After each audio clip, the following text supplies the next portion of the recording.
Muy buenas tardes a todos los que nos están viendo, ya sea por YouTube o en Facebook.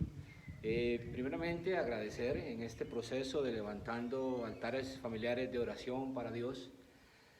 Agradecerle a tantas y tantas personas que de una u otra forma se han comunicado conmigo para agradecer el hecho de exponer la palabra de Dios y poner un granito de arena en lo que significa que cada uno de los cristianos podamos estar compartiendo las buenas nuevas acerca de salvación de Dios, acerca de lo que Dios desea para las familias, acerca de lo que Dios quiere hacer con las familias y que aún se está a tiempo para poder hacerlo.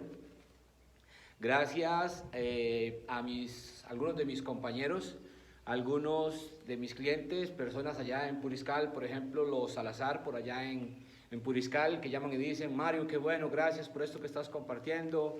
Gracias a los compañeros y compañeras de mi esposa, a Reina Chan, Josefa, a tantas y tantas personas, la verdad, que de una forma muy humilde nos han ayudado a compartir estos pequeños videos para que personas a nivel familiar puedan utilizar en sus tiempos de descanso, en sus casas, o ahora que tenemos estas órdenes sanitarias acá en Costa Rica de mantenernos todos aislados y dentro de casa, pues podamos compartir estos tiempos con nuestros familiares.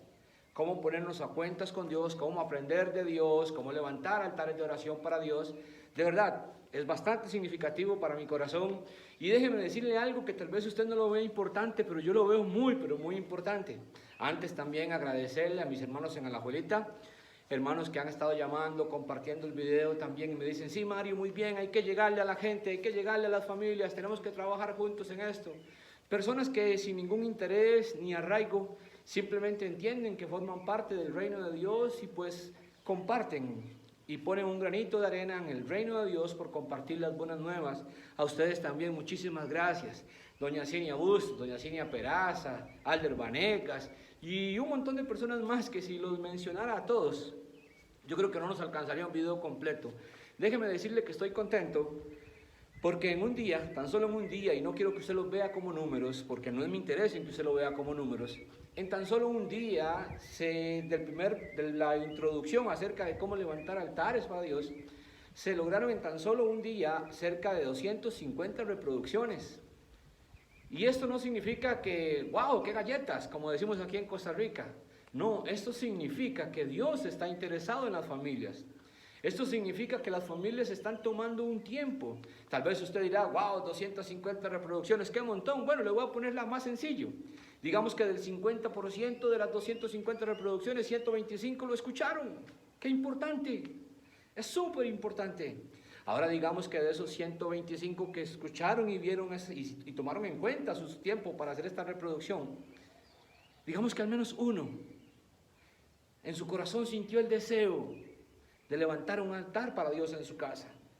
De hecho, cuento como testimonio y como ejemplo, una señora que me llamó y me dijo: mire, dígame cuándo comienza usted a contar de estos pasos para levantar un altar de oración en casa. ¿Puedo sola? Indudablemente le dije: sí, claro que puede sola. Esto alegra enormemente mi corazón porque significa que ya no hay solamente un altar. Ahora está, por ejemplo, el altar de esa señora solita y mi familia. Y si ese ha sido el propósito en la vida de un cristiano, alcanzar a otro a través de lo que hace para el Señor, pues vamos, motívese, inyéctese, suba sus videos, comparta la palabra, exprésese usted también que la verdad de Dios es importante que llegue a donde deba llegar. Porque si hay algo que hace posible la venida de Cristo, es que este evangelio sea compartido en todo el mundo, en todo el mundo. Y después de eso, el fin. Será el fin de las cosas, pero usted que está a tiempo, que aún no ha llegado su fin, porque para otros ya ha llegado su fin, porque morir sin Cristo es un fin sin esperanza. Hoy que nosotros tenemos esa esperanza, nuestro trabajo es compartir. Así que muchísimas gracias, de verdad. Estoy muy motivado, estoy muy contento y deseo seguir compartiendo esto con mayor vehemencia, con mayor cariño, con mayor respeto, porque abrir la puerta de un hogar para que se comparta el evangelio es una gracia inmerecida, pero el Señor dice: de gracia recibes, de gracia des. Y es lo que estoy tratando de hacer con ustedes. Bueno, después de dar este agradecimiento, quiero comenzar a compartir el primer paso acerca de cómo levantar un altar de oración. En la introducción dijimos que en el tiempo en el que Salomón quiere dedicarle un templo a Jehová, se distinguían cinco rasgos característicos que tenían que existir en el corazón de una persona que quisiera levantar un altar de oración para Dios. Mencionamos algunos de ellos, por ejemplo, que era importante entender que era una invitación de Dios a la familia para establecerse en esa casa.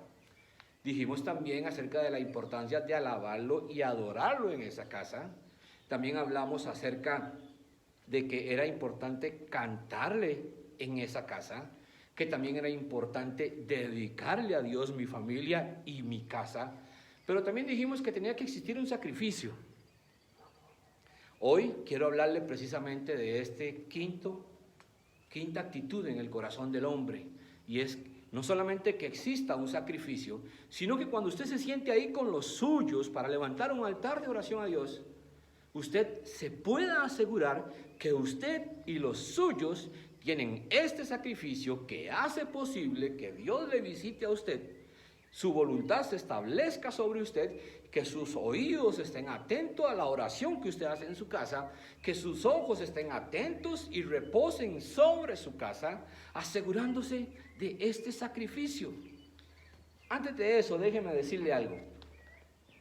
Su familia, mi familia, tienen enemigos en común. Yo voy a hablarle de algunos de ellos, y para poder entender algunos de estos enemigos que tiene su familia y la mía, yo simplemente lo voy a transmitir o lo voy a tratar de llevar a usted a lo que está en el libro de Éxodo, donde todo un pueblo cautivo, donde todo un pueblo en servidumbre, esclavo, experimentaba lo que era tener de espaldas a un Dios que había hecho una promesa, pero que su promesa no se había cumplido. Estos tres enemigos son, si usted va a Éxodo, se va a dar cuenta que Egipto por sí solo era un enemigo. Egipto en nuestro tiempo y como enemigo para su familia representa al mundo, sus gobiernos, las autoridades. Gobierno que significa o simboliza todo un sistema que va en contra y quiere instaurar normas que son totalmente contrarias a las normas que Dios ha establecido. Le pongo un ejemplo del sistema del mundo. Le pongo un ejemplo del sistema de Egipto que va en contra de su familia y en contra de la familia. Sencillo, mire qué enorme cantidad de transnacionales apoyando ideas de lo que no es una familia. Y no le estoy juzgando a usted que piensa distinto, porque no soy yo quien juzga, es Cristo quien juzga. Pero si hablamos de sistema y de gobierno y de autoridades, nos damos cuenta que existe un Egipto en nuestra realidad, que existe un Egipto en nuestra sociedad, que existe una cultura que inclina a tu familia a adoptar mandamientos y normas que no son las que Dios establece. Mire qué vacilón. Cuando usted va al libro de Éxodo y ese sistema mundial, ese Egipto, quiere imitar lo que los hombres de Dios hacen, como Moisés y Aarón, lo pueden intentar al menos hacer una semejanza de lo que Dios hace, tan solo en 3 ocasiones. Voy a recordarle lo siguiente. Moisés y Aarón vienen, arrojan su báculo, su vara, se convierte en serpiente, y los hechiceros del mundo de Egipto también logran hacerlo. Después de eso, inmediatamente viene la plaga de que las aguas se conviertan en sangre. Aarón viene, toca las aguas, toca los arroyos, toca lo que exista con agua en Egipto, el agua se convierte en sangre, y el sistema del mundo, el faraón, dice que sus hechiceros también pueden hacer lo mismo, en la misma forma en la que Dios la hace, y los hechiceros vienen y lo hacen igual, y dicen también pudieron hacer una simbolización, lo mismo que estaba haciendo Moisés y Aarón. Por un lado las cosas vienen de Dios, y por otro lado ellos imitaban y decían, esto también es posible hacerlo. Posteriormente viene una tercera plaga, y adivine qué, también pueden hacerlo. Pero la cuarta plaga, o al menos en el orden en el que están descritos en el libro de Éxodo, Dios envía una plaga de piojos. Y el sistema del mundo quiere hacer lo mismo.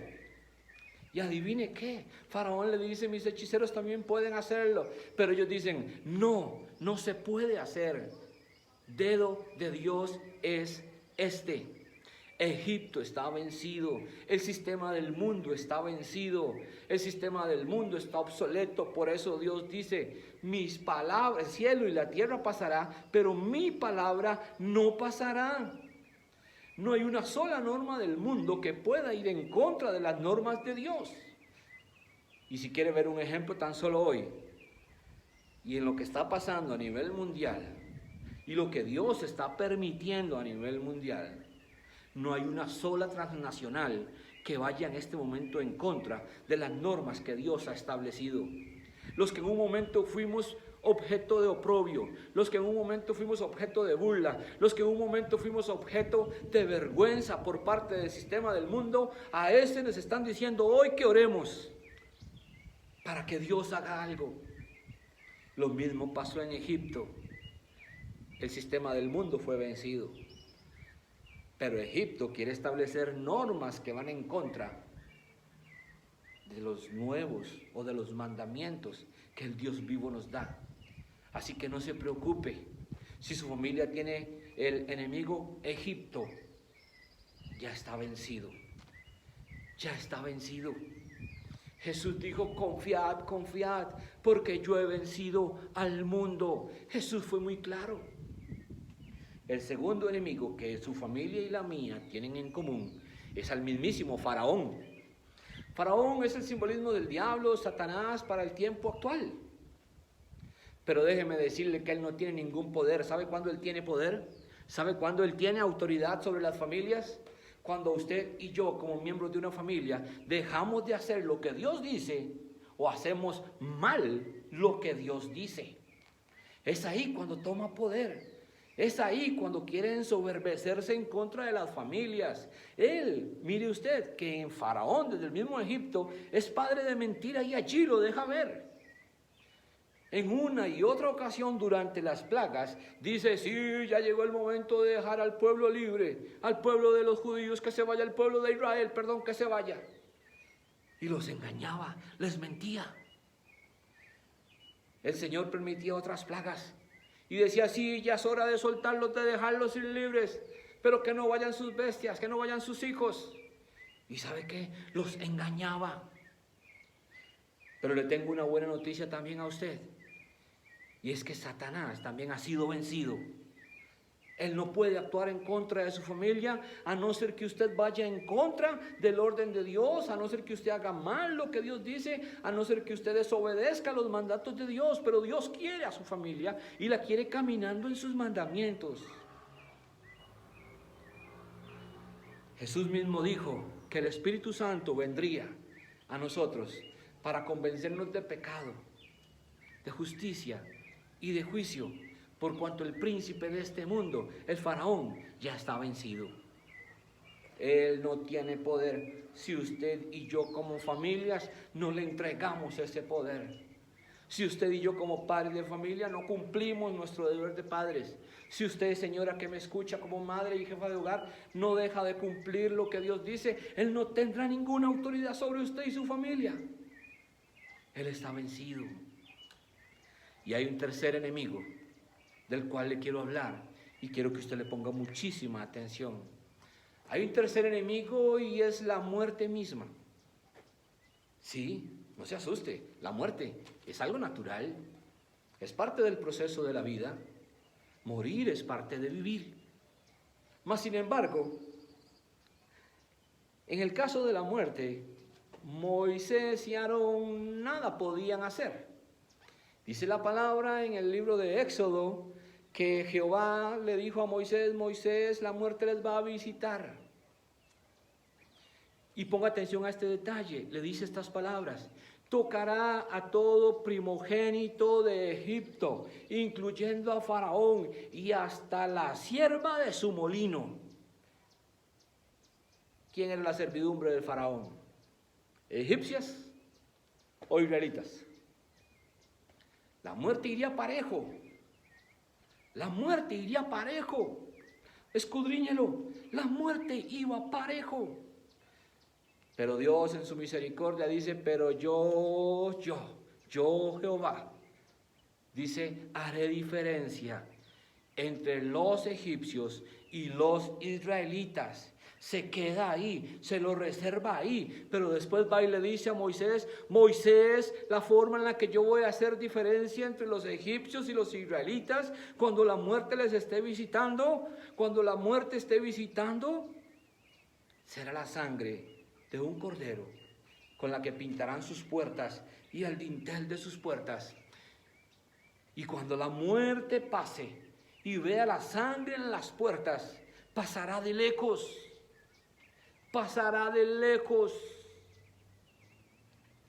Desde ahí ya vemos cómo el enemigo llamado muerte no alcanza a aquellos que están bajo la autoridad y el gobierno de Dios. Usted dirá, Mario, pero yo estoy viendo que el coronavirus, las pestes, las plagas, las guerras también alcanzan a los cristianos. Sí, claro, es cierto. En ningún momento nos hemos eximido. Todos enferman y yo no enfermo, decía el apóstol Pablo. Claro que yo también enfermo. Pero se refería a una muerte espiritual, una muerte sin comunicación con Dios, una muerte eterna en un lugar de castigo y sufrimiento, donde Satanás y el orden de hoy quiere llevarnos. Dios ha provisto que usted y yo tengamos vida eterna a través del sacrificio llamado Jesucristo en la cruz del Calvario. Ahora déjeme decirle una cosa más. Años después, Juan el Bautista, cuando mira a Jesús, dice las mismas palabras refiriéndose al Cordero. Allá en el libro de Éxodo, el Señor aclaró y dejó muy sentado que la sangre del Cordero haría distinción cuando la muerte pasara.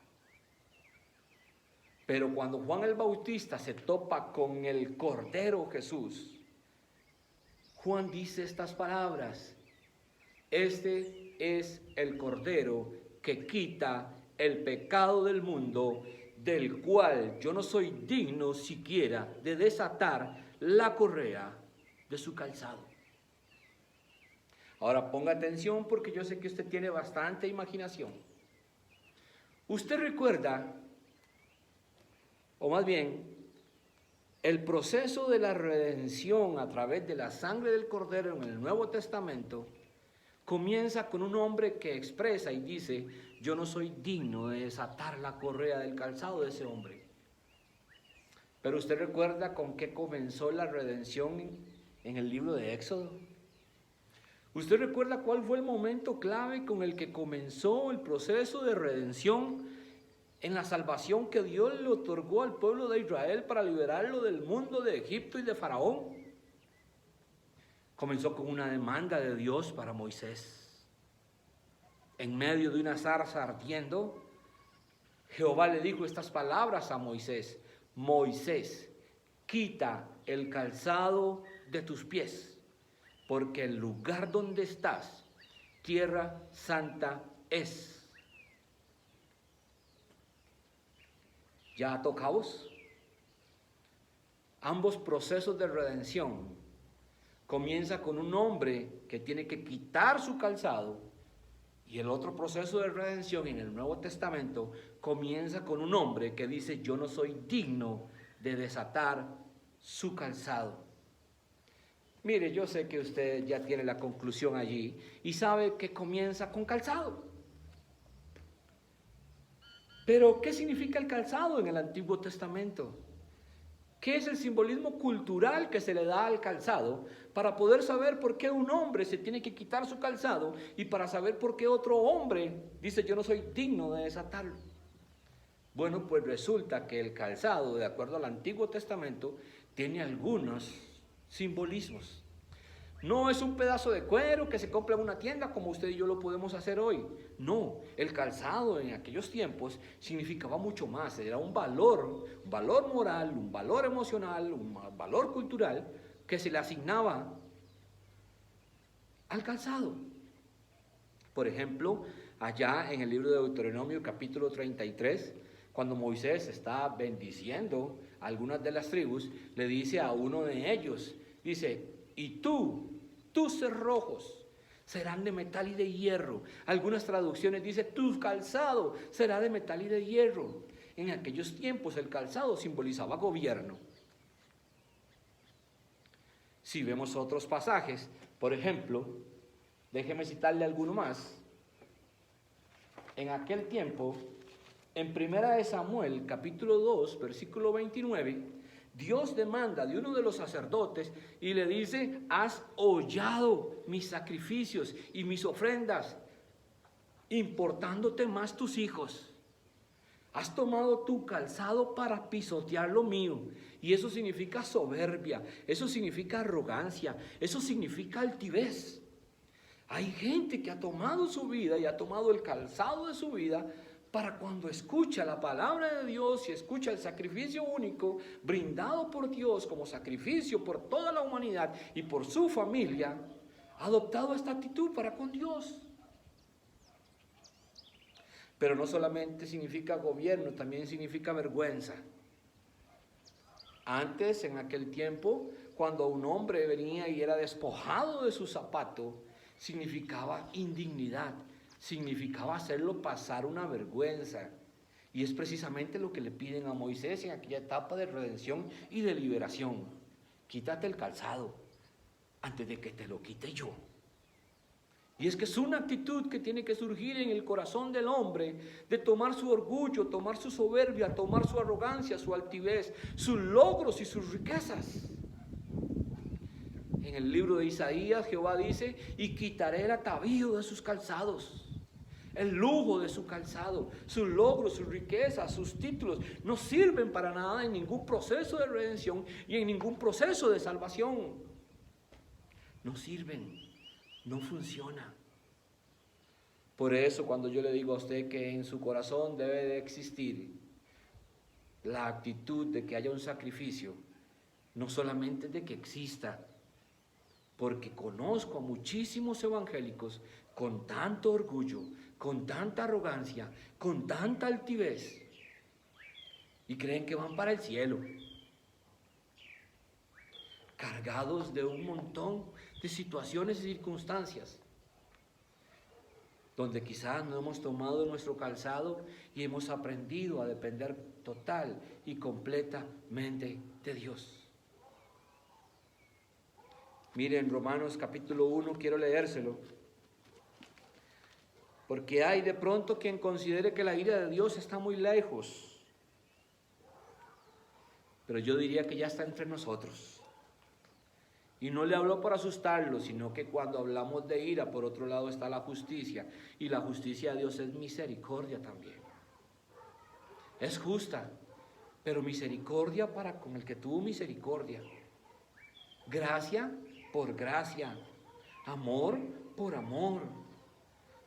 Pero hay quienes en medio de nuestra vida tenemos que quitar nuestro calzado para asegurarnos de que cuando usted establezca un altar de oración ahí en su casa, sea Dios quien gobierne, sea Dios quien tiene el reino, sea Dios quien se lleve los méritos. No es usted papá, no es usted señor de la casa, que de pronto porque grita más, tiene más galillo, traga más piñón. No, en casa, delante de Dios, en un altar de oración, todos somos iguales, tenemos la misma necesidad, necesitamos de la sangre del Cordero que haga que al dedicarle nuestra casa, su oído esté atento a nuestra oración.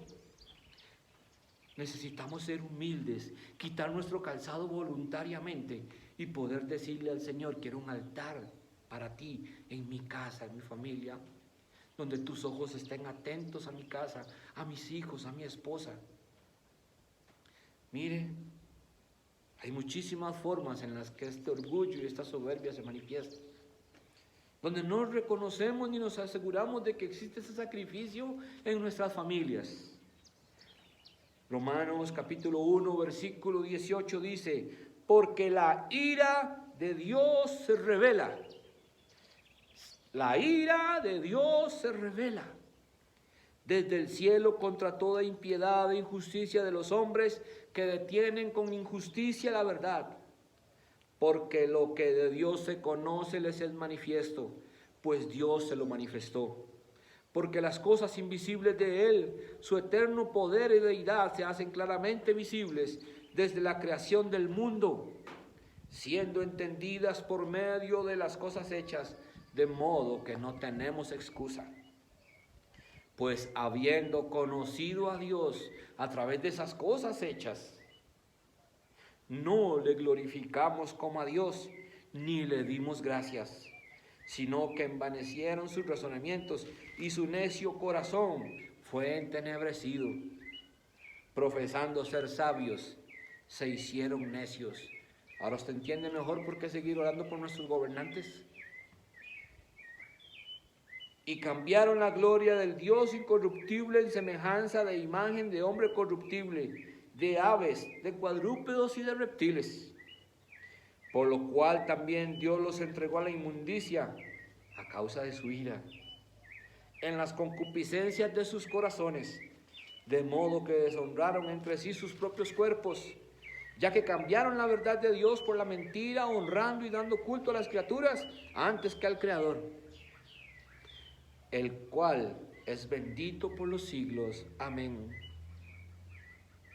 Por esto, Dios los entregó a pasiones vergonzosas, pues aún sus mujeres cambiaron el uso natural por el que es contra naturaleza, y de igual modo también los hombres, dejando el uso natural de la mujer, se encendieron en lascivia unos con otros, cometiendo hechos vergonzosos hombres con hombres, y recibiendo en sí mismos la retribución debida a su extravío. Y como ellos no aprobaron tener en cuenta a Dios, Dios los entregó a una mente reprobada para hacer cosas que no convienen, estando atestados de toda injusticia, fornicación, perversidad, avaricia, maldad, llenos de envidia, homicidios, contiendas, engaños y malignidades, murmuradores, detractores, aborrecedores de Dios, injuriosos, soberbios, altivos, inventores de males, desobedientes a los padres, necios, desleales, sin afecto natural, implacables y sin misericordia, quienes habiendo entendido el juicio de Dios, que los que practican tales cosas son dignos de muerte, no solo las hacen, sino que también se complacen con los que la practican. Vio en ese último versículo el enemigo de su familia, la muerte. El enemigo de su familia no es el coronavirus, la pobreza, la ruina, la miseria. Esos son resultados de hacer cosas que van en contra del orden de Dios. Tu enemigo real y el enemigo real de tu familia es la muerte. Pero bendito sea Dios que nos ha suplido de sacrificio, nos ha suplido del Cordero de Dios que quita el pecado del mundo, limpia nuestro pecado y nos permite poder dedicarle nuestra familia y nuestro hogar. Allí donde estás, yo le invito a que tome los suyos, busque a su esposa, o usted, señora sola, que está haciendo esto, que me llamó y me dijo, yo quiero hacer eso, yo quiero ese altar de oración. Tome a los suyos, abrácelos, pídales, inclinen su cabecita, vamos a orar, y yo les voy a guiar. Padre, en el nombre de Cristo Jesús, en esta hora, Señor, yo te doy gracias por todas las personas, Señor, que están ahorita reunidos en sus casas. Señor, en esta hora, quitamos el calzado de nuestros pies, quitamos toda soberbia, toda altivez, todo logro, toda riqueza, todo bien material, Señor, toda dádiva, Señor. Quitamos nuestro calzado para reconocer que esta mi familia necesita de ti, de tu salvación, de tu sangre. En esta noche mi familia y yo nos ponemos a cuentas contigo para pedirte perdón por nuestros pecados. Limpia nuestro corazón, limpia nuestra vida y que podamos asegurarnos a partir de este momento en nuestro corazón de que tenemos el sacrificio correcto para levantar un altar de oración para ti. Gracias por tu perdón en el nombre de Cristo Jesús. Amén y amén. Quiero recordarle allí donde está que cada uno de los pasos para levantar un altar de oración se están realizando de día por medio con la intención de que usted pueda ver uno de esos pasos, los pueda compartir con su familia y que al día siguiente pueda practicarlos de una forma personal con su familia, donde sea usted guiando a su familia, porque tan solo lo que le damos acá es un ejemplo, es un modelo de cómo hacerlo, pero estamos seguros que Dios a usted como jefe de familia o como precursor o iniciador de un altar de oración en su casa le va a guiar para que usted lo pueda hacer de la mejor forma. Puede seguirnos buscando en Facebook o en YouTube como Mario Jiménez, levantando un altar de oración familiar para Dios. Que Dios le bendiga y nos vemos pronto.